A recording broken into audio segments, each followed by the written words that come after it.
Let's call the meeting to order, and whoever would like to call the roll. Sure. Margaret Clemens, Here. Sean Enright Randolph, Here. Bernie Garitas, I am here. Jeff McKim, Here. Dee Owens, so she did not come. Jerry Pittsford, Jim Stainbrook,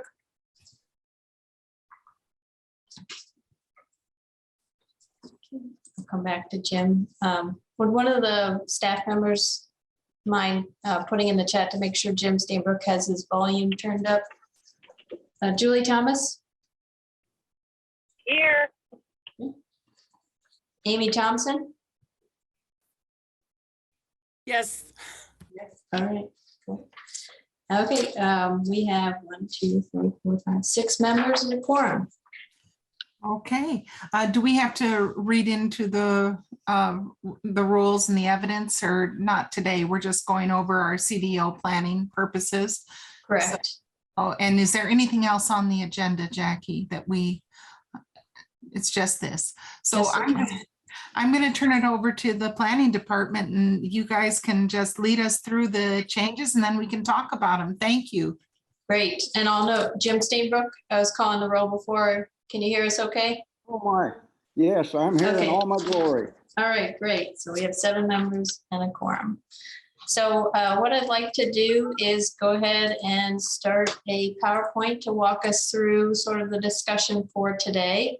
Feel free to pause if we have any questions. We've got our staff team here as well. So we're just kind of hoping to have an informal discussion with the Plan Commission and make some progress on the county development ordinance this evening. So some of the goals for tonight, we want to go over again where we are at with the county development ordinance, discuss a few of the draft uses within the ordinance packet that was sent out in the February administrative meeting, including some of the staff methodology for how we came up with those draft uses. And then we'd also like to discuss how best to review the CDO with the Plan Commission and answer any questions that you might have. So we've all seen this before, but I think it's important and helpful to sort of ground us in where we're at in this process. We are in module 2 out of 3. The red text shows the items that we've substantially drafted to date. So today we want to really focus in on the use table as it relates to the draft zoning map and definitions as well. So those are the items that were included in the administrative packet that you reviewed. And then just to review again the timeline, we had sort of come up with sort of an optimistic timeline about the module 2, and we still are wanting to proceed through this because we know that a new ordinance is needed and we have a lot of things that we would like to see addressed. But right now, what I want to say for people that are able to look at the timeline is that we are still reviewing and drafting module 2 with the Plan Commission, but it is in the administrative packet for February of the Plan Commission. And it's something that we're hoping to go into greater detail tonight and sort of explain what staff has done to date with the consultants and how we want to proceed. So something else that we want to talk about as it relates to uses is the number of current uses in our zoning ordinance. So we have 2 chapters that contain a list of uses for the county, and totaling those uses together, we have 374. We also have over 41 zoning districts. So we're trying to consolidate uses and zoning and hopefully create a more predictable, consolidated ordinance that is more useful for the public and for staff. So we're hoping that the number of uses that we have right now, which is 169, it is a reduction. We can keep working through that, either adding uses as we see needed or consolidating uses that we think are similar. And I'm going to kind of go through some of our methodology for why we chose to keep those number of unique uses versus whether or not we want to consider combining some of those uses. There was also a question that I thought was very helpful and interesting. I believe it was Commissioner Thomas about the number of permitted conditional or permitted conditional uses. So if you're looking at a use in a row on a use table, you may see a few Ps, a few Cs, a few PSs. All of those acronyms turn out to mean whether something is permitted in a zone, conditionally permitted in a zone, or permitted with standards. And then there's combinations of those. So we did break out these into different categories. We found that there were some uniquely permitted uses across a row, 42 of those. We have 40 conditional uses, 54 permitted with standards, and then there's a mix of both of those, and sometimes all three. So as we go through this, it's not only important to identify uses that need to be unique and where they're allowed, but also how you want them to be allowed. Do you want them to be permitted, which means just site plan review at staff level, or conditionally permitted, which means a BZA, Board of Zoning Appeals meeting, and letters to immediate neighbors, things like that.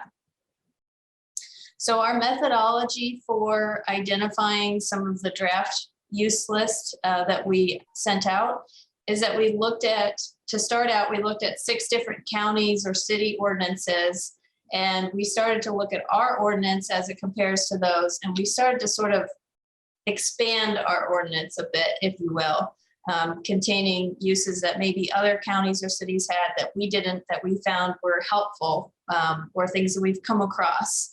And then we looked at over 275 use determinations that we've done, which we started in about 2018. And so we wanted to see what were the demanded uses that we were getting from the public as it relates to our zoning ordinance, and how can we bolster some of those uses that we've had a high demand for, with some specificity if need be, or can those be, consolidated with another use? Are they truly unique uses? And then we also looked at state regulations to make sure that we can come up to code with some of our uses. There are some things that have happened at the state level that make it so that we really can't differentiate some uses from other uses. So we want to make sure we're compliant. And then also noted that, I worked on this with Larry and Tammy, and between the 3 of us, we have over 26 years of experience in this office. So I think it's important to note that we are trying to bring together our expertise and knowledge to make this the best ordinance that we can. Something that I did sort of quickly is looked at the use determination summaries that we've had for the past several years. So these are the categories of uses. I can definitely go into a more granular look at this, but you'll notice that things like business and personal services, those are most highly demanded in the county. So anywhere from like dog kennel to trying to think of other business services, of course, now that you ask, barber services, things like that. So that was most highly demanded in the county. And then there are some other uses that we see commonly requested.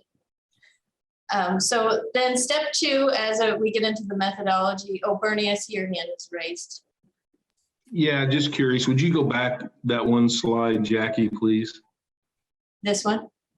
Yeah, so are those uses, explain exactly what those aren't necessarily the uses that we have in the county under those categories. Those are uses that have been asked for a determination by the public. Yes. Is that correct? Yes, and it might be helpful. I'll kind of expand out for the public. So these are like the categories of uses. So under our draft table, it's the gold label. So agricultural uses, residential uses, public and semi-public. You saw personal services. So that's just like the category of uses, not necessarily the uses themselves. Does that answer your question? Yeah, I think for now it does. So go ahead, and if you would back up, and this will be an easy one, but back up 2 screens where you list all the conditional uses, permitted uses, conditional, permitted, blah, blah. Yeah. So I started to add, but I didn't do it very quickly. I used to be able to add in my head, but I seem to have lost that ability. If I add up 42, 40, 12, 54, 12, all those numbers, that comes up to the 169. Am I correct in that? Give or take 1 or 2, Bernie. Yes, they are unique though. Right. It wasn't a math test, Jackie. I was just, I thought that's what you were doing, but I wanted to make sure I understood. Thank you.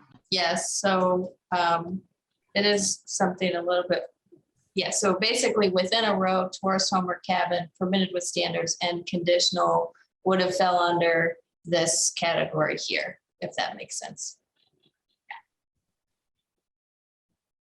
That's another question. I took it down and put it back up again, so you knew it was another question. So go back now, go to the listing of where you list the different ordinances that were reviewed. Keep going. Yes. And I've always wondered this, and this was even when I was in practice, but what is the draw for Montgomery County, Maryland, and Fairfax County, Virginia? It seems like in any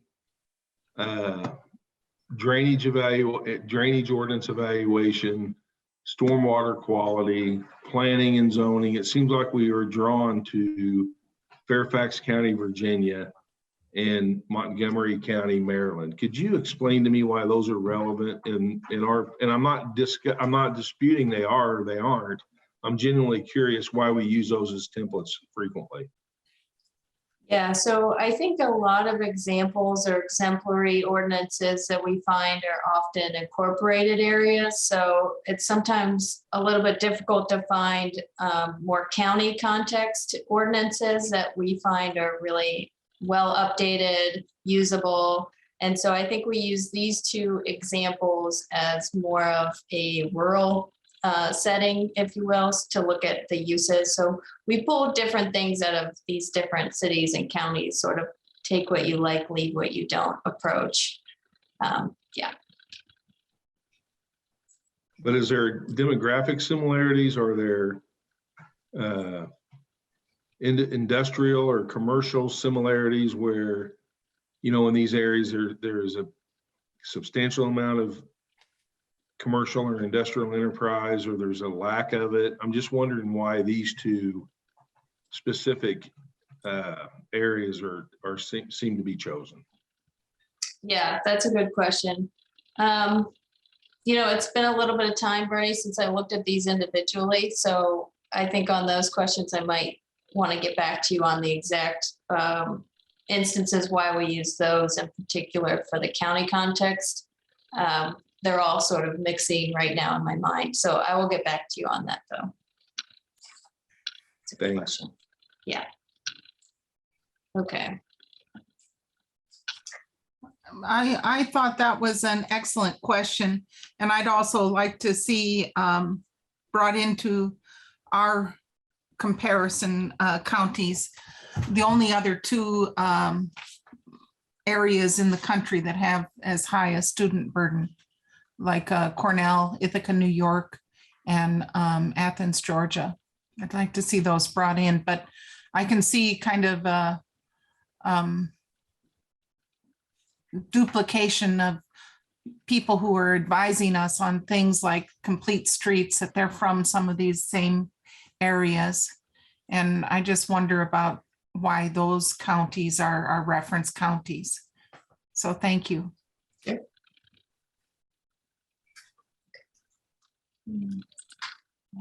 Okay, so I think we ended on step 2. So the step 2 of after we sort of expanded the list of uses from those different counties, and we're still in a you know, similar situation where we're in draft mode. So if there are other counties right now that you think might be helpful for us to incorporate in, we're still at a good point where we can add those in and make sure that we incorporate different uses that might be not addressed right now in our ordinance. So it's helpful for you to send us those. And I wrote some of the suggestions down for Margaret, but if anyone else has any, send them my way. So we looked at some of the ways that we can make changes. So in chapter 802 and 833, there are a lot of duplicate uses and some uses that are obsolete. So we looked at how to consolidate and remove some of those. Some of the ones that we removed are things like amusement arcade or taxi cab stand, things that just haven't been updated in quite some time. And then we thought about what are the newly requested uses that we might need to see coming down the pike. And those included things like farmers markets or electrical vehicle charging stations that are standalone, things like that, that we think we need to make sure that we're addressing in our ordinance that aren't currently fitting under another use. So, and then step 3 is where the Plan Commission fits in, and of course, fitting into how you're going to help us with steps 1 and 2 as well. But we want to be able to get to a point with you all that we can consolidate and refine this list of uses specific to Monroe County. We also want to get to the point where eventually we can sit down and say, let's look at this use in this draft map, and also the definition of that use. And so we can do a holistic review of that draft ordinance so that we're looking at the zoning districts map, we're looking at the uses, critically thinking about whether those fit in those zones, and then also the definitions. So that's, oh, go ahead, Bernie. Okay, and planning 101 for me here.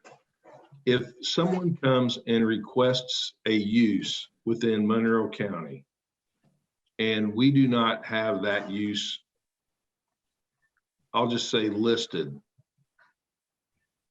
what happens? So if there is a use that can be similarly applied, we will utilize that use. As you could see from previous Plan Commission meetings, we sometimes have to do text amendments to add a specific use for a specific owner that wishes to have a use or a use that's missing. But typically we try to go with the next closely related definition, and that's our first step. Okay, and that's why when a few years ago, when the adult bookstore use was added to the ordinance, it's because there wasn't the use, and somebody at the time, I think, came in and wanted to put that use in the county. Is that correct? I can answer that. Can you hear me? Yep, go ahead, Dave.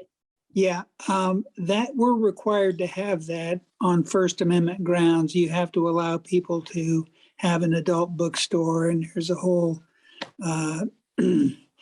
regulatory scheme on that about you have to have a reasonable opportunity to provide that. You look at the zones that they're coming in and the likelihood that that kind of use will be established in the county. And so that was a requirement to comply with First Amendment jurisprudence on that. Okay, and that's where I didn't recall that part of it, Dave, but my first question was that I asked myself when I started looking through it, through what we were doing with changing the number of uses. I just was asking myself the question, will this put us in a situation where we could be eliminating uses that could be sought later, and we would be forced to put those, if we couldn't interpret a definition that matched a use that somebody wanted, are we taking out anything that we think that somebody could want later and we would be forced to put in? Does that make sense? Yeah, yes, and that's a possibility whenever you come up with a table. But I did want to say something about the law in Indiana on land use tables. And typically it is that if a list is prepared of uses, that uses not on the list are not allowed. You can put something in the ordinance, I think, to say that uses similar to this, that, or the other may be incorporated in this particular use, but that has to be in the ordinance.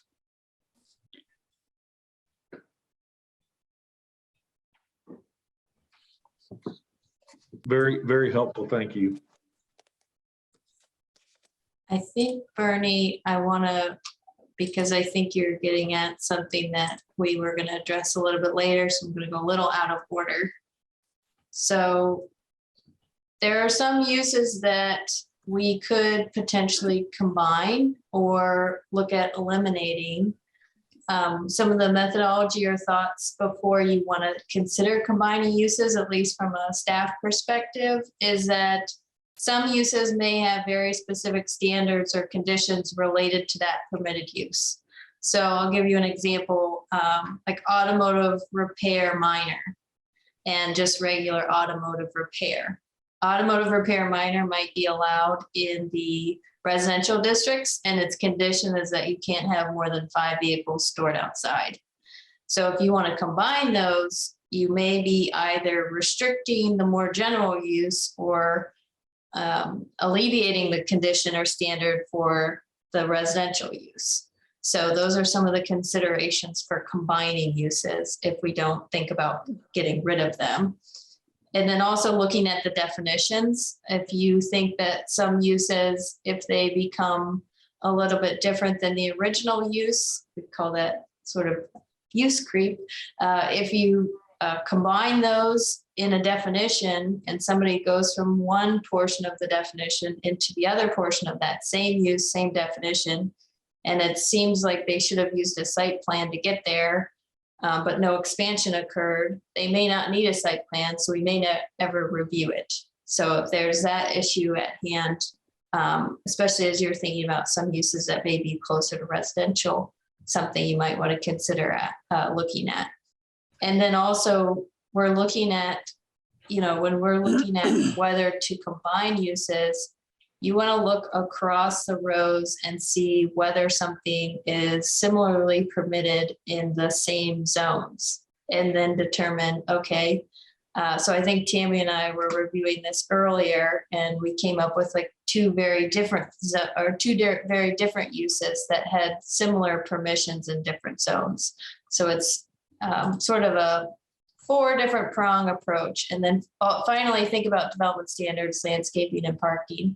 If we seek to continue with minimum parking standards and you combine uses, you're maybe raising the floor for some uses to have too much parking, or you're making it less required, so you don't have as much parking for certain uses. And same with landscaping, if you want higher landscaping standards with some uses.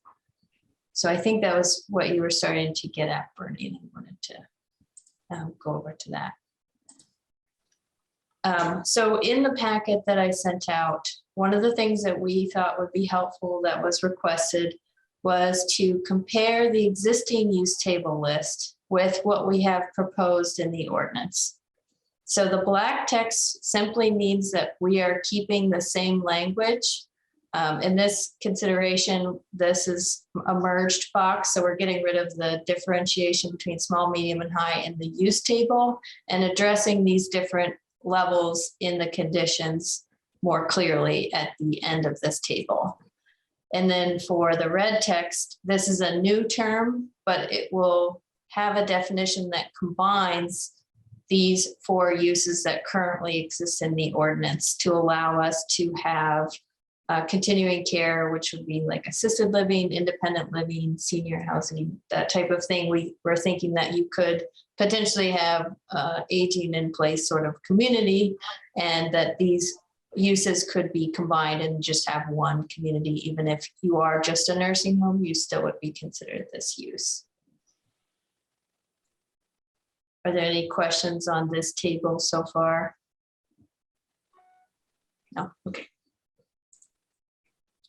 We have proposed a removal. Oh, go ahead, Jeff. You're on mute. Sorry, you're on mute, Jeff. Sorry, I didn't react fast enough. Could you go back to the nursing home table there? Mm-hmm. So the new rehabilitation hospital out in North Park, what would that fit in here? Is that does that fit here, or is that a different type of use? Would that be more like a medical? That may be more of a medical, like outpatient care. It might be more medical, but it's, I guess, up to this group, and the public. If we want to see more, this be a little bit more expansive in its interpretation or definition, we can add uses that we think are existing now to be able to have this as sort of a bigger use. So this is a nice way of us translating from the old ordinance to the new ordinance to give us a way of like looking back and saying, okay, if it was a nursing home, now it's a continuing care retirement community. Thank you. And Yeah. Jeff, I want to add, that was a little bit of a trick question because that is the North Park PUD. And the PUD completely made their own list of definitions. And we specifically made sure hospital medical center was in there. So it has its Okay. own, yeah, we're not even counting PUD definitions in this. Fair in this point. table. Thank you. Mhm. Thanks for the correction. Thanks, Tim. So the list that we're removing is on the screen. There were several that we felt were no longer applicable. Again, turning back to the site plans that we've done, the use determinations, we haven't seen these in demand over the years. And so these are reasons why we think we could remove these. If there are any questions or thoughts on whether we should keep any of these, this would be a good time to discuss that. Yeah, Jeff, go ahead. Yeah. Okay. Well, what about construction trailer? I mean, we see construction trailers all over. I assume that would be handled in some other way in the ordinance. Mm-hmm. Yeah, so this, I think that the reasoning that this was a use was, and I'll have to go back to my notes, but we have this as a use for a temporary period of time. I think maybe moving forward, we could just assume that a construction trailer is part of the construction process and not necessarily have a specific use for it. We're going to have like temporary uses. Okay. I've got one, Jackie. So if, and not to pick this list apart, but so newspaper printing. Yeah. Printing is obviously allowed in our ordinance. So what staff is finding that newspaper printing probably doesn't have specific needs that vary from a printing use, or how would that look if you and I wanted to join resources and have the Jackie and Bernie newsletter company, right? So would that fall into a printing business, or how would that be identified as an example? Yeah, so I do recall this one, and if I can find it under the list, I'm going to show that we have another use that we were thinking it could fall, just a general printing that we think it could fall into. So some of these are like specifically not being called out, and maybe it's less of a removal and some of them more of a consolidation, because we had commercial printing, newspaper printing. I think we have copy service. So we have like repair services, drop off, or office. So we could have it as more of like a, computer repair / printing. We're seeing some of these uses sort of combined as they are in the county. So I think that was more of our thought, was that some of this could be consolidated, but newspaper printing itself, I think, had some other standards that we're not seeing as high in demand. Okay, so if Jackie and Bernie newsletter or weekly publication wanted to come into Monroe County, what use that's in our proposed tables would we fall under? Yeah, so if I will take a look at the definitions real fast, because I think we have drafted a definition as well for repair services. And I'm not trying to put staff on the spot at all. What I'm trying to understand is that's to me, it gives a pretty cogent example of why we may have some redundant uses in the ordinance, which I think staff is trying to get away from. But I'm just looking at it from the standpoint that if I wanted to have some sort of weekly newspaper, journal, newsletter, whatever, where I would fall into within the ordinance. One of my concerns, I think, too, is just along those lines is, we can change definitions to avoid the creep and to combine some uses that were listed individually before, which seems reasonable. But then are we putting too much responsibility, or are we giving a planning director and the planning staff too much power to be able to say thumbs up, thumbs down? So looking at it from both sides of the whatever perspective someone might have, I can just see those scenarios both pull out. So that's kind of where I was going with that too.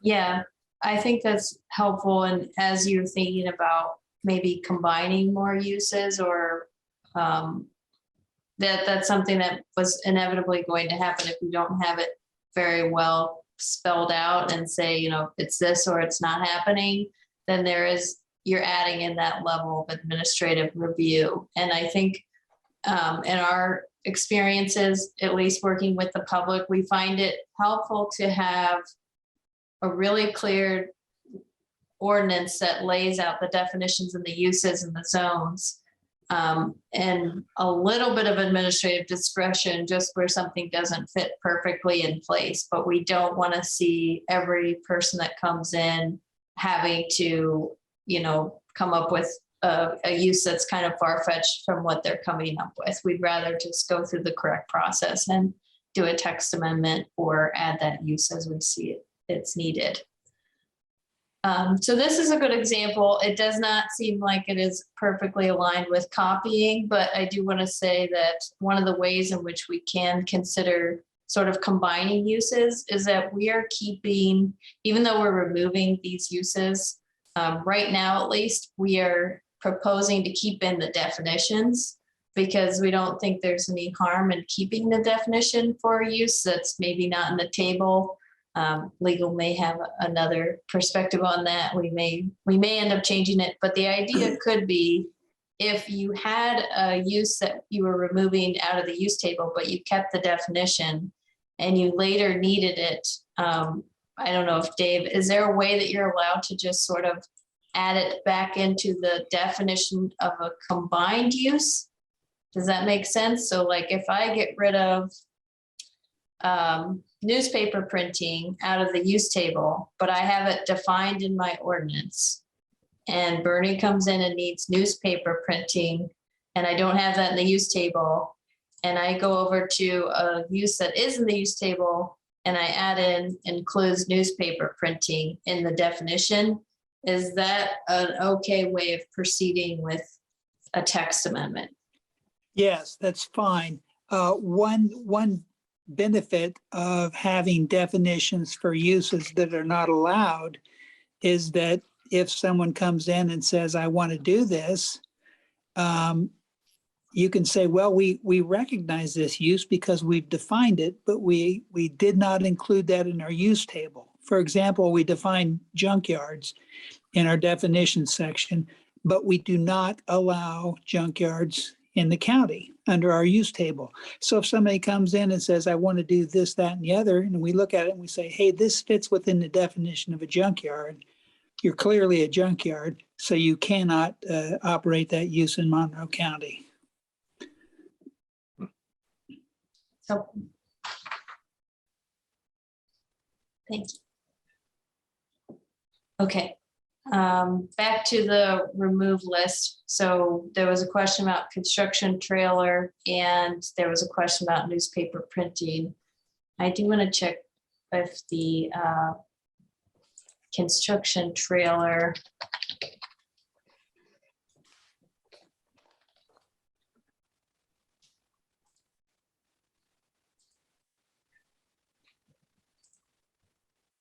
The temporary use of a mobile home or similar structure as a construction office during the development of a new subdivision, office building, shopping center, industrial complex, and so forth. So I think that this is something that we would consider under, we have a new category, temporary use commercial. that's something we could see potentially expanded, but that's a good point, Jeff, that we will keep needing those. And it's good to put a timeline on those. We find it a little bit difficult to have some of the temporary uses in the county. Specifically, there was a placement of a temporary home on a primary lot for living. And it's supposed to only be for 2 years for medical reasons. That has proven to be a little bit difficult to track over time. But I think that things like a construction trailer where the site is developing and ongoing, they will need ultimately a certificate from us showing compliance. And we could say at that point, hey, the construction trailer needs to be removed at this point or what have you. So. Thank you. So Jackie, again, if I want a newspaper, what's the definition where I could fit a newspaper printing site in the county if I wanted to do that? Or are we saying we can't do that? I'm just trying to sorry to go back a little dull here, but I'm just trying to understand. Yeah, no, I think that's good. I think that our intention, Bernie, when we were coming up with some of these uses, I'm sorry, I lost my place now, was that we were trying to consolidate things like newspaper printing into more of just a commercial printing or general printing. So I think we had that under repair services drop off, but it's not clear under the Try definition. page 10. Try page Try page 10 10. of the packet. And there's I think it fell under retail sales, which has the light. Like, There's also a commercial print shop there on page. There's a commercial print shop, Retail sales. but that offset printing just doesn't happen anymore. and I think it's even on the next page too, Jackie, with not just small, but then gets into small, medium, large. Okay. And I think what we might have done in the definitions, bear with me, I'm using 2 screens, so I don't have to go back and forth between the pages.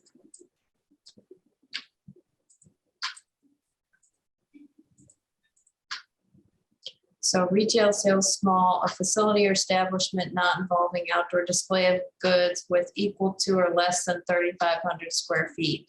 So I would say retail sales and industrial uses, we've tried to make those sort of not necessarily a catch-all, but just seeing how this might help or work in the county. If there is if there's a use that comes in that's sort of not well-defined, or it is defined and it's not in the use table, we might be able to put that under retail sales small. But that is a good question for Dave. If we have a separate definition for newspaper printing, and then we have retail sales small, under this definition, could we say newspaper printing fits under retail sales small, or is that those would at that point not be able to be combined?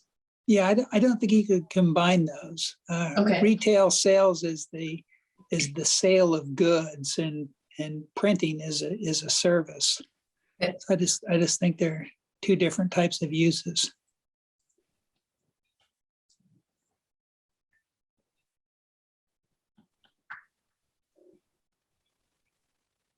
In a different scenario though, Dave, where there is a retail sales defined and there's also retail sales small and it fits under the 3,500 square feet.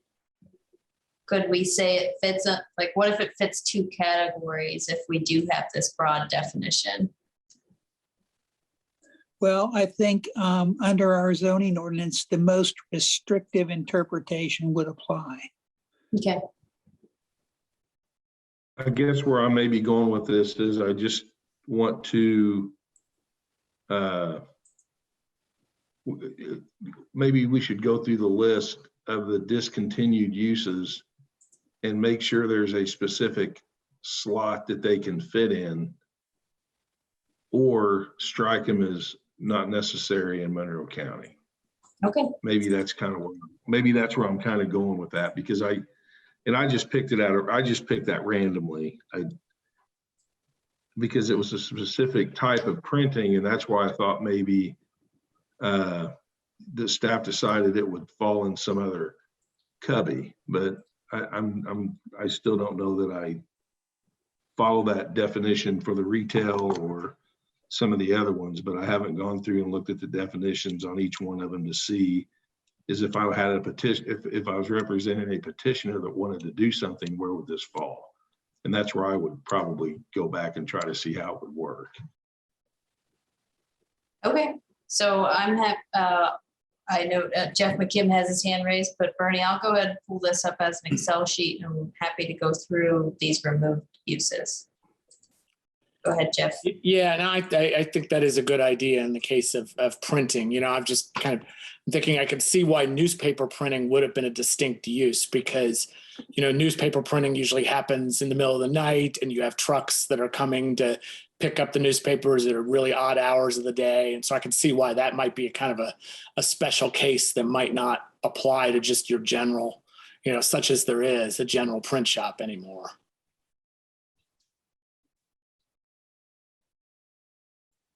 Yeah, good point.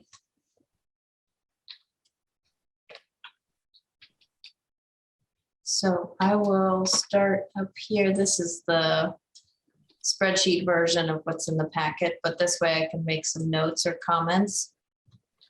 And I'm happy to, I have another sheet pulled up where I have the definition more easily accessible under the comments. If we want to see it as it relates to the definition, I got most of the way down on that. If Bernie, you want to do that, or if we just want to take these one by one. Well, or, I mean, I don't want to tie up this meeting. I want you to be able to continue your presentation. I just think that we need to, if staff would assess that, and then we can follow up with it, because I think there's like 26 or 27 of those items. If you're wanting to do that now, I think, again, I'm not running the meeting, but that's going to take a long time. Yeah, I mean, that's I think a valid use of the meeting time. I was hoping that we could go through either the removed uses or the added uses, because some of these may fit into another use, but it sounds like, you know, if there is an interest in keeping some of these open, we just don't remove them. But I do see that some of these uses, I guess there's not a harm in having a really long use table list, right? It just, when you look at it, and people are like, did you update this in 2022 and you left in an amusement arcade? You know, like, I don't know if that has any bearing on anyone's thoughts on as we proceed. I think there's there might be an interest or a potential goal to consolidate and reduce the number of uses that we have, the number of zones we have, to make it a little bit clearer for people, rather than having them go in with absolute specificity of not just printing, but newspaper printing, copy service, you know, things like that. Whereas we might be able to better consolidate those. Yeah, that's up to Margaret and everybody and staff. I mean, I'm okay to sit and listen and go through it one by one, but again, I didn't want my question just to consume the meeting. Is kind of what I was trying to do, is respect everyone's time. Well, I think that it's important here that that Jackie and the planning staff say what they would like from us at this point. And if you and Tammy and Drew could talk about it briefly and say, where can we best help you go through this? And then we will oblige, if that's okay. Okay. I think that where I was hoping we would spend a bit more time was on possibly the added uses and relating those back to the ordinance. But what I can do, Bernie, is it sounds like maybe this remove all, we're saying remove all, but some of these could be better refined and possibly consolidated or into another definition. So we can take a fine tooth comb and go over these and see if what's truly being removed versus what might be able to fit into another use definition, and make sure that that definition includes that specific use. Yeah, I think that's what I would suggest, because I have not gone through and looked at each one of these uses and then gone through the definition of every use in the ordinance to try to figure out where something that we're removing would fit, right? And then it's just my interpretation of what might fit. It doesn't, you know, and again, I'm looking at another one here, auction house. I'm wondering, I mean, I can't think of any auction houses. I don't know if any of, There are some auction houses, Bernie. Yeah, there's the one on Woodyard Road. So I think one of what I'm hearing is that maybe there's an interest in not necessarily like removing any use or many of these uses, and maybe just having a catch in the definitions to say that these could be consolidated into another use. Does that make more sense than actually removing uses? Well, from my perspective, I think that what would be helpful for me to see is a third column or fourth column that says where you think that use fits. For instance, is auction house now considered under retail, or is taxidermist considered under veterinary services or something, or is how are you thinking of this? And is there another, do these fall into some other definition, or are they so specific that they need their own use? And Okay. Mr. McKim? Yeah, I guess I basically agree with what Margaret just said. I'd like that information as well. I don't necessarily want to say we don't want to get rid of any of them. I think cleaning out the ordinance from uses that are obsolete, that for which there's no demand, just clutter up the ordinance. So I think it's perfectly legitimate to get rid of or consolidate uses. That's I think just a mapping between where. Between the obsolete or the old use and how it would fit, if at all, in the new scheme would be useful. Yeah. Okay. But but a lot of them, I can see your rationale. And I think, for instance, this is a question: is newspaper printing covered under commercial printing, or no? I think that's something that we would need to add, because we were thinking it could be more sort of a retail use, and it sounds like that's not the case. So Okay. we will make sure copy services and printing is sort of its own in a category that makes sense. Okay. And Mr. McKim, do you have another question? No, sorry, I just neglected to lower my hand. That's okay. Okay. Okay, so some of the uses that have been added, we added these based on, again, sort of the demand that we're seeing, other ordinances, or hot and button issues that we've seen over time. And also the more specificity of the uses may mean that things like a minor utility could belong in a residential area, but a major utility, maybe we put that in a higher industrial area away from residential. So that's sort of the breakout of some of these uses. We found that some of the things that we get common questions on, or that we would like to have broken out, include things like accessory solar panels.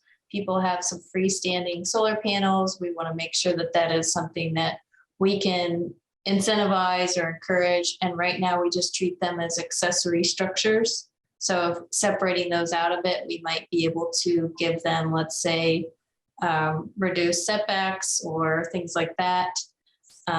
Logging, but this is something that we will be working closely with the stormwater division on, as well as the legal department. But it would be helpful to identify clearly the application process or standards for those. So that's, I can go through each one of these if we want to pick out one and look at the definition for it, talk about it a bit more in depth. That would be a good use of the time at this point, I think. Okay, Bernie and Jeff, I can't tell who raised their hand first. Sorry. Go ahead, Bernie. You're on mute, Bernie. Okay. So minor utility.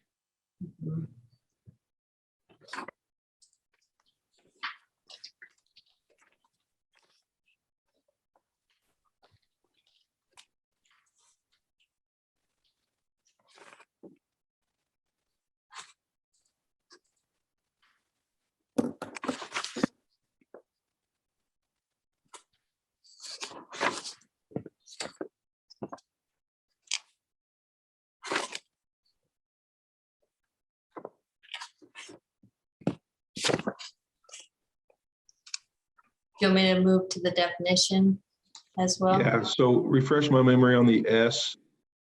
Permitted with standards. So that Okay. means that if they are permitted at staff level, but they have to meet certain standards that will apply to it. Okay, yeah, let's look at the definition. Okay. I looked in our packet. I guess I just Page couldn't. 106. Thank you, Tammy. Yep.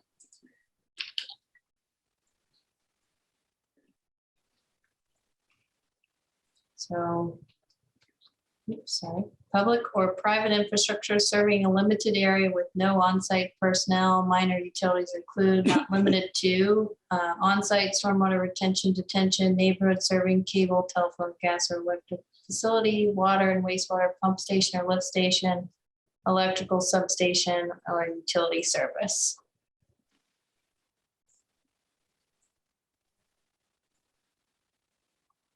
So real world example is we often get, let's say, we'll get like a water tower, or we will get a small building facility that may be used for electrical substation. And so it's helpful to sort of differentiate whether those small uses or major uses belong in a residential area. They're sometimes looking for placements of those types of structures.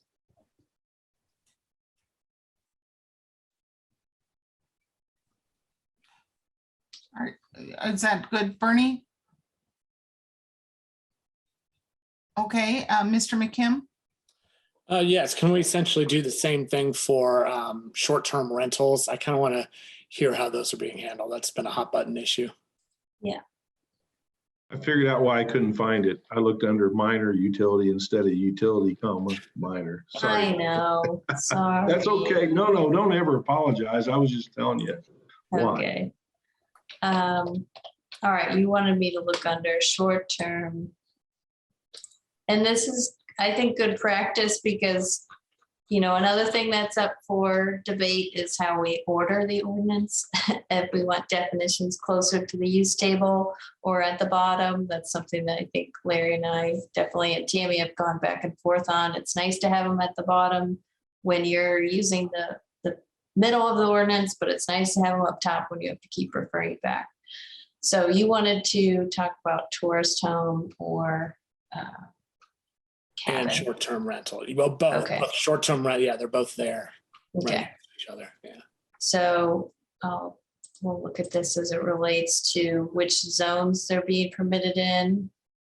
And we haven't changed this yet, but this will be AR 2.5, FR 2.5, CR 2.5 to do the agricultural 2.5, forest reserve 2.5.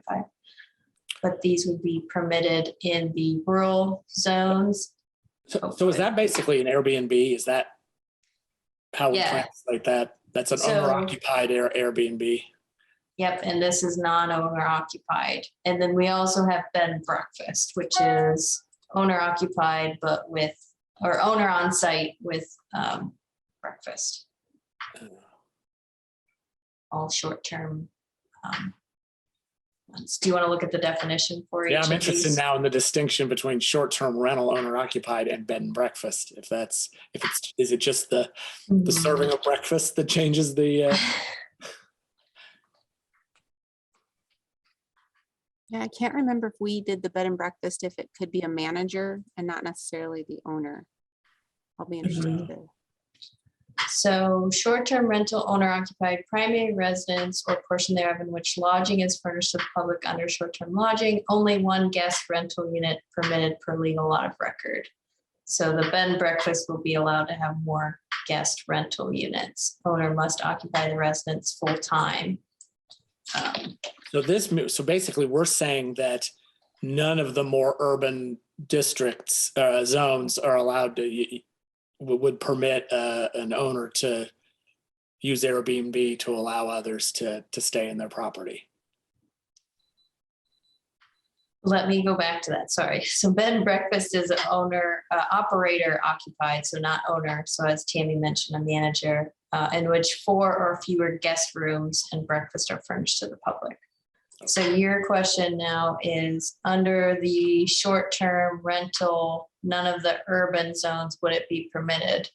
We do not have it in the urban zones right now for owner occupied, but if that's something that you would like to see added in.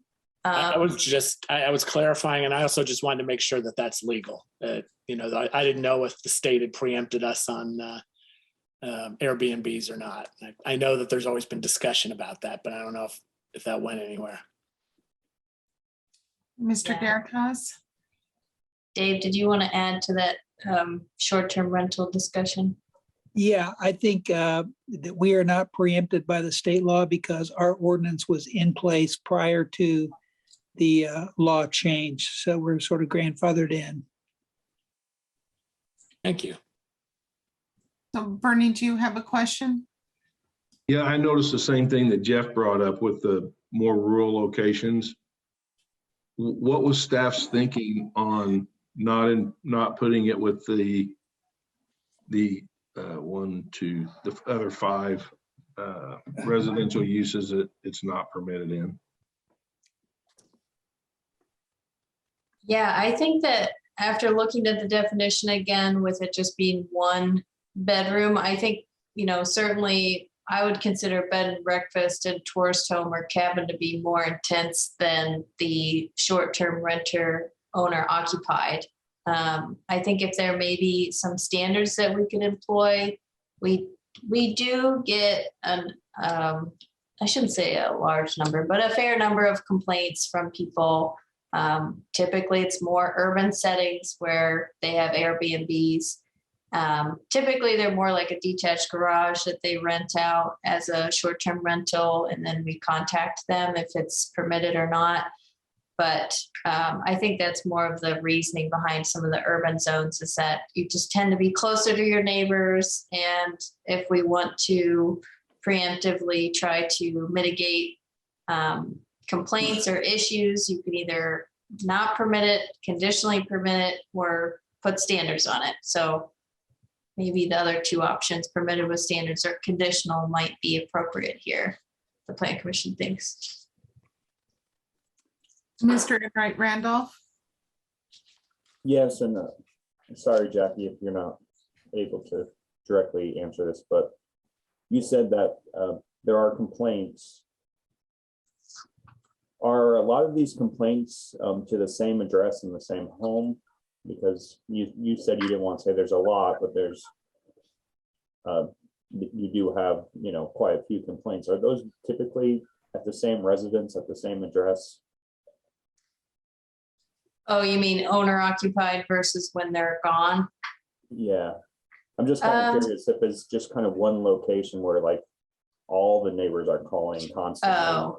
or if there's like a lot of different locations where you see this complaint. I would say that it's sort of scattered. I don't know the differentiation between whether the owner is on site or not. My belief is that it's not ever a complaint that they have a renter specifically in the same residence, like renting out a room, for instance. I haven't heard of that complaint before, But if it's a detached structure or it's the owner is away and they're just full-time renting it, those seem to have a little bit more complaints associated with it. We did have a SPIA fellow that did a review of all of the complaints in the county. I was looking at that recently because we have a new SPIA fellow who's looking at short-term rentals in the county and our regulations around that. And we'll present that when we have that ready. But I don't think that we mapped specifically the complaints of short-term rentals. We do hear about them along Lake Lemon, but people just tend to know that along Lake Lemon, you're not allowed to do that. And so there's sometimes that complaint that we get, but I've seen it all around the county, that typically in more smaller lot size areas. Well, Jeff? Would it be possible, and I'm not necessarily suggesting that, I'm just trying to understand the structure of the ordinance. Would it be possible, for example, to handle that issue by making short-term rentals be PS in the more higher density zones, and the standard be that it has to be in the main residence, not in an outbuilding or something like that? Yeah. I mean, if the complaints are coming when it's in an outbuilding, then we could handle that by a standard maybe. Okay. And the only benefit of the C, just so people know, is that you would also get neighbor notice, but sometimes that can be, if it's not necessary to have the use, if there's no complaints anyways, it's something to just consider if you want to trend more towards the permitted with standards, which is more lenient, or the conditional, which is a little bit more strict standards.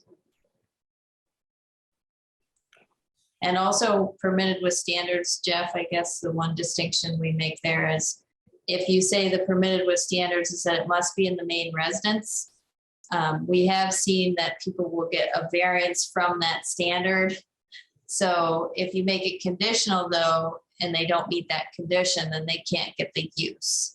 So if you want it to be a strict standard that no one can get a variance from it being in the main residence, then you would probably want to make it a conditional use. So Amy just put a comment in the chat. She said, we might think about adding a distillery along with a brewery in the permitted uses. And at this time of night, I think that sounds pretty good. Yes, we do have distillery listed. Artisan distillery is listed in the business zone, but looking for certainly some feedback on breweries and distilleries in the county. Similar to, it's a little bit different now than just like the tavern, where a lot of times with the brewery or distillery, they have on-site production. And so, we have to take into consideration some of that production plus possibly a restaurant component. So I think that's why this ended up in the GB zone, but we could be open to talking about putting that in a more limited context if you thought it was necessary. Yeah. I like that idea. So. Yeah, and the LB zone is really, if you're thinking of like zoning as sort of concentric circles, like residential, LB is usually like the circle surrounding residential, and then general business is after that. Then you have light industrial, heavy industrial. So it's sort of like, in a way, if you put something in limited business, you're putting it possibly closer to residential. So thinking about it in those terms, limiting it, or, as we say, you could break this out if you think that production should not be in a limited business, and just a restaurant version should be in business. There's ways of doing that, 2 different ways of doing that, sort of breaking out the use, or you could make this one conditional to say this doesn't include production and this one does. So different ways of looking at each of these. Well, just being a frequent visitor to distilleries and breweries, I would say it could be a conditional use. In both of those could be a conditional use in a couple other places, it seems to me. I've visited breweries in a warehouse district, and so I don't know. And I'm sorry to get us off track. That one just caught my eye. Maybe it is the time of day. That's a good suggestion. I also think it could be conditional in a couple other places, or, I think that that's the type of thing people kind of want to promote, is more interaction between and among neighbors. And that would be a venue that would permit that.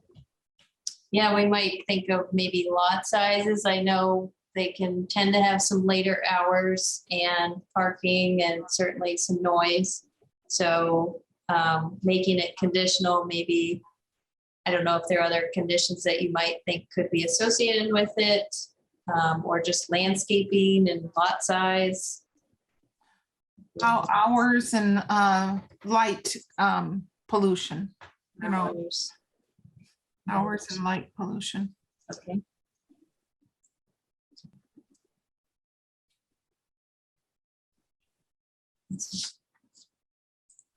I'll go back to the screen too. If there's any other, this isn't the full list, but this And is I don't just- know if there's like a tasting room Mhm.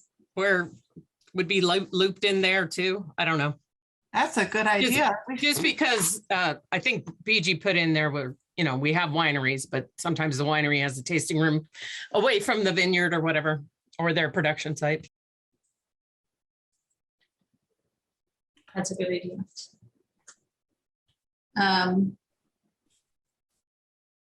One of the things too is I think we saw that the Indiana state statute definition met our needs, but it's not user friendly. It's not necessarily staff friendly that we need to then go to the state statute, but I think it's important to talk about and think about in terms of if we have a use that's similar to a state statute use, so artisans distiller permit, and we have artisan distillery. I think we should try to comply with what the state standard is on that. And so I think, Dave, if we actually copied and pasted the state statute here and then made reference, but the state statute changes, our definition can still sort of be amended to update with the state statute. Is that correct? Yes, that is currently in Title I of the Monroe County Code, which applies to all titles of the Monroe County Code. Okay. So does the Plan Commission prefer to, when we have this instance, have us go ahead and put in the current definition for the state statute, since it wouldn't involve them going to the next place to look it up? Okay.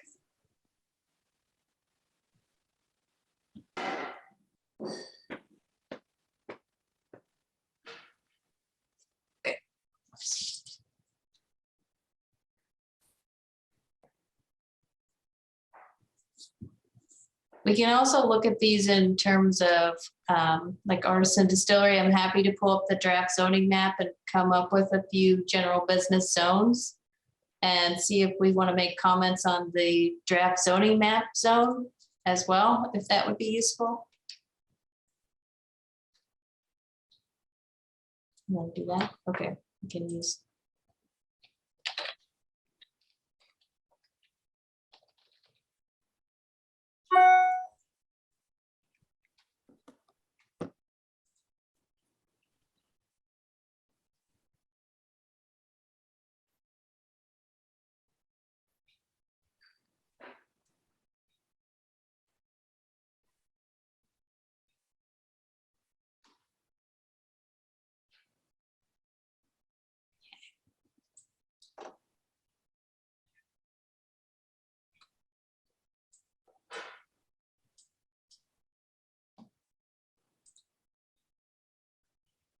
Sorry, loading a bit slower than I'd like. Okay, so this is an example of a general business zone. I think this is Walmart, but the red locations are where it's zoned general business, proposed to be zoned general business.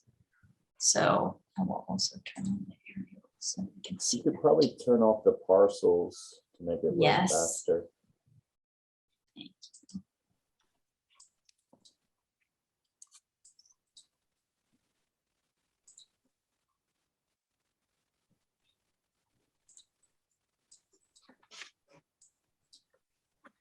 So red is general business and Mhm. is what? Is purple limited business?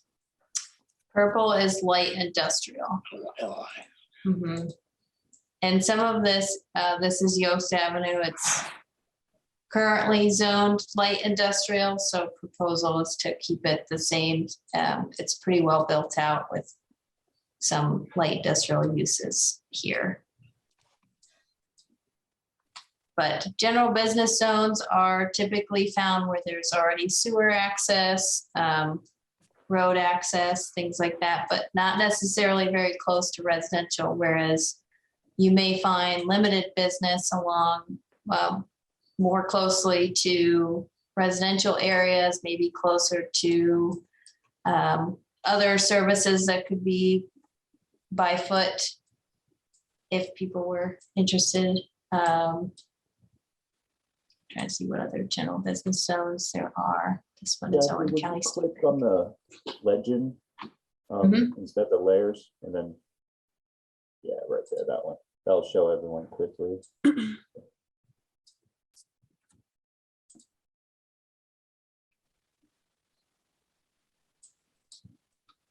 So maybe considering some standards for having it be in limited business zones for distillery and brewery, sounds like. I'd like that consideration. Okay. Yeah, I can't think through any complications of it, but the public will tell us, if it's a problem.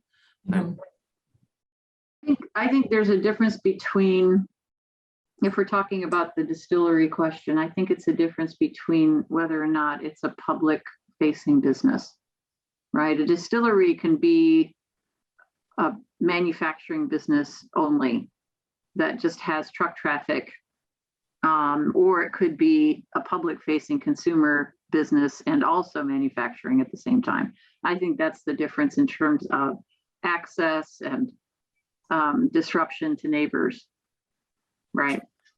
So maybe that's the difference. There's a few things that I think the state law, it's applicable to this discussion, because if you have a distillery or winery or a brewery, you can actually circumvent, certain permits and sell at that facility. So, I think, this discussion needs to be looked at a little more thorough, because it creates a great entrepreneurship opportunity for people that might want to go in this business to be able to then sell out of the front of their location and have the operation in the back. And that's applicable in the state law. So just maybe we want to revisit this discussion. Not too sure. Yeah, we can look into, I'm going to add that state definition into our code so that the public can just access it in one spot. I think that sounds like a good idea, and then reference the code so it stays updated. And we can take a little bit closer look to see if there is a way that we can differentiate those under that permit for limited business use. So I like the idea of maybe requiring some sort of tasting room component or public facing component in the limited business districts. That sounds like a good idea. Yeah. I also wanted to, I know we're getting close to the 5:30 mark, and I wanted to be respectful of everyone's time. So some of the questions, Bernie, go ahead. Keep Okay. going. I just keep backing up because I'm still thinking through things, but my question's going to be, I've looked for the use standards, and I wanted to review some of the use standards for some of the permitted uses, but go ahead with your train of thought and we can back up to that, Jack. Okay. So I wanted to think about what the involvement should be with our consultants as we proceed. I think as far as staff goes, we're trying to spend as much time as we can on the draft 2, and we've put together a lot of edits from what was originally received. And so we're hoping to send those back in good order.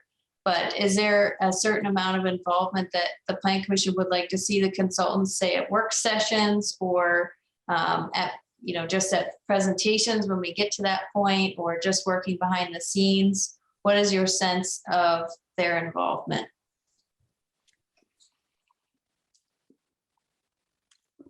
Well, I'd like to know, like, will you be meeting with them one-on-one? I mean, will they be coming to Bloomington and meeting with you, or are you going to be meeting on Zoom with them? So if we do check-ins lately, Margaret, it has just been all on Zoom, but in the past, and I think in the budget for the consultants originally, we had planned for them to actually make trips to Bloomington. So I think if we are able to have them come in person, we would best utilize our time by having them meet with the Plan Commission and meet with the public, things like that for presentations. Well, one thing that I'm troubling with right now, and it's something that Bernie brought up at the very beginning, and that is, how did he choose the comparison? How did they choose these comparison counties? I think that's a pretty big deal for our community. And I don't know, it'd be nice for them to tell you that during a Zoom session or something like that. And perhaps if I can't, you guys have work to do and I can't be at every meeting and neither can everyone else. But if there's a meeting with some critical things being asked and answered, I wouldn't mind to kind of be in the background and just listen on Zoom. I wouldn't mind lurking from time to time on that if I just have nothing else completely to do. So I don't want to get in the way though of you guys getting your progress done. That's how I feel about it. I don't know how other members of the Plan Commission feel. Bernie has his hand raised and then Mr. Enright Randolph. Well, mine was for the other one, but my question was going to be, what's the status of our hybrid versus all Zoom interaction? Well, I think, Bernie, if the governor lifts the order, which I have heard it might be as soon as March, then we would be moving into more of a hybrid scenario soon. March 4th is when the current order expires. And the hybrid policy that we adopted would hold, which would allow, which would require half of the people to be present, but other members of the Plan Commission can attend virtually, only a certain number in a row, and then the public can attend either virtually or in person. So after the 4th is the answer to your question, Bernie, I think. That As we're gonna of now, Not that's exactly. what we think, yes. Okay. Oh, I thought maybe it could be as early as March 1st when that could be determined.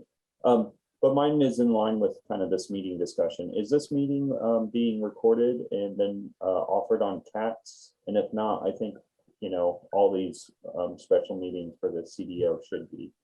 Cats is on. Okay, perfect. I wasn't sure. Thank you. Bernie, did you have any other questions? Oh, yeah, my hand's still up, sorry. Yeah, I was going back to the conditional uses, the additional development standards for a permitted use in a specific zone. That I'm still stuck on that. Okay, I'll come back to that. I do want to go through sort of when we want to have these work sessions. We had originally proposed to have those at the admin meetings. I think maybe there's interest in still partially reviewing cases for the next regular session in greater detail. But if the Plan Commission would like to meet in special meetings, or if you would like to just try to consolidate meetings and try to have this type of work done during our regularly scheduled admin meetings, what is everyone's sense on what they would like to do? Okay, so I'd like people to raise their hand who would like to do it at our regularly scheduled admin meetings. If you could electronically or visually raise your hand. Thumbs up or hand raise. Thumbs up at admin. Okay. If we're indifferent and we'll vote for, should we vote for both? Whichever. Okay, so and then I would like to have a show of thumbs for who would like to have a special meeting. Oh, I have to take down my thumb. I Yeah, guess I would say sorry. if necessary, if we can fit it into the admin, that's great. Then Okay, I'm all for that. yeah, Right. Well, Yeah, I think it's a matter of how much is on the agenda. Yeah. Exactly. That's exactly right. That's exactly. We could say the preference is if we have time. okay. Yep, agreed. and then if you need us, then you just set another special meeting. Okay. Yeah.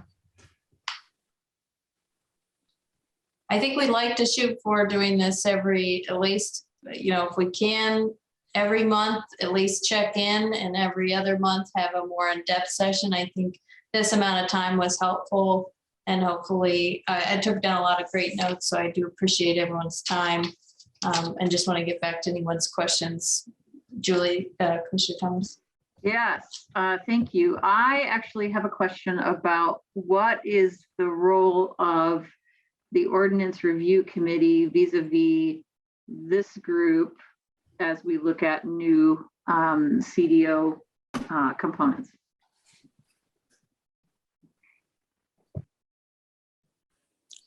I have a thought, but I want other plan commission members to weigh in on that. I don't have a thought about Okay. it. I wonder if maybe for some of the uses, like what we went over today, maybe added uses, if the ORC couldn't be utilized to go into further depth on the definitions and fine tune some of the things that we talked about today that are on more of a granular detail. And if the Plan Commission admin would be more interested in, knowing what the definition is, but maybe more focused on whether it needs to be a unique definition and where it fits in the zone. I think that's a good use. And who are the members? I know myself, Bernie, Jim, and Julie. Is that correct? Let me double check that.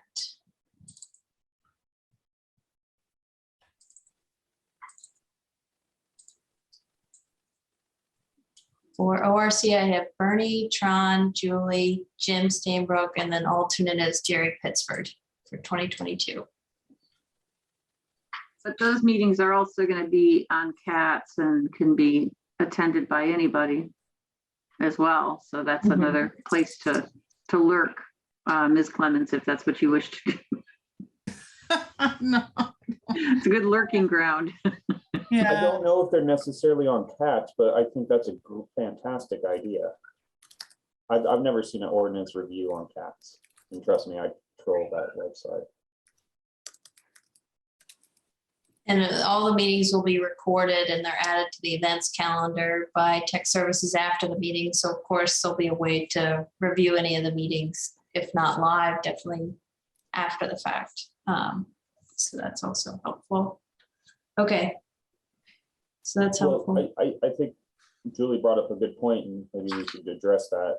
If we are discussing, things that pertain to the CDO at our ordinance review committee, should those then be broadcasted on CATS? I think it's a great way to be transparent with the public, because I know that the ordinance review committee isn't necessarily on CATS. I'm pretty certain about that. I can be wrong though. Yeah, we can make sure that they're on our list of people to notify. I'm not sure if they have another conflict or if they're able to, but certainly the invite is extended to them. Okay. Awesome. Bernie, I wanted to get back to your question. So your question is the difference between permitted with standards, and conditional? No, I'm still a dog with the bone on the minor utility, and that was a random Okay, choice. So could you look up the use standards for a minor utility? What those standards are going to be for a minor utility to be implemented on a property? okay. So one thing I will note is that in the public document that was submitted last month, the February meeting, to sort of organize the module and focus us, it only has the use table and the definitions. you may have received an original copy very way back from the consultants that included that may not be the most updated version anymore. Do you still want me to look at that, or do you want me? Well, if I look at the definition of minor or utility minor, what it has a very very different things that could or could not be considered a utility. And the one that my first question was if a neighborhood went in, or for some reason neighbors wanted to share some sort of septic system or Packaging plan, maybe? well, yeah, I mean, I'm just thinking out loud that, how that's a pretty broad scope for a minor utility that people may have in their everyday lives. That do we want to worry about having a permitted use for every single thing? In a detention pond, does that a retention or detention, I guess I should say, versus someone wanting to put a pond where they just wanted to have a nice outdoor area? Would they have to have a use allowance for a minor utility? It just seems like we get to a point sometimes where we're digging in to the frog hair of details on what a use might be on the property that may just be considered a part of having the overall use, and not worry about every little single improvement that's on that parcel. Do you see where I'm going with it? I do. I think it's more so we created it because we're starting to get permit applications for minor utilities. So of course, like retention, detention ponds exist, and we wouldn't necessarily issue a separate permit for those. It would be part of the subdivision. But if there's a standalone electric shed, or I don't know how to say, like a substation building that they need to put in, and it needs a permit from us, we just don't have a clear understanding of like what that category is under to issue that permit. So give me an example where someone would put in a retention or detention pond that's not part of an overall development scheme. I mean, you mean even as far as like highway improvement or things like that? A highway permit, you said? Like if as part of a highway project, you mean, or do you mean like as part of a subdivision? No, I don't know. I'm just asking. A highway project is a good example. Okay. Potentially a state highway permit, because you do, when you go through the permitting, you do a runoff analysis. It's not an overly complicated process, but I've done them before in